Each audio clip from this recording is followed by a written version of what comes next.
Hello. অফিসের কাজ continue আছে, কিন্তু এর ফাঁকে আমি নিয়ে চলে এসেছি কেশর চমচম। যেদিনকে মাথায় আইবুড়ো ভাত খেতে এসেছিল সেদিনকে এনেছিল। হাতে করে একখানা তুলে নিই। এ স্বাদে এর ভাগ হবে না।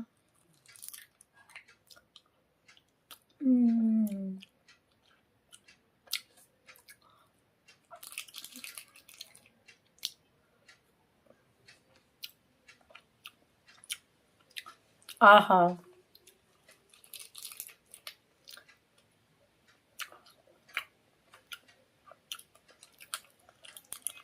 বেশি খাওয়া যাবে না, একটাই খেতে হবে।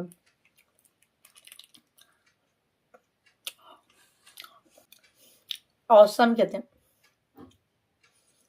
গৌরাঙ্গর মিষ্টি আর সুন্দর হবে না, এটা হয় কখনো?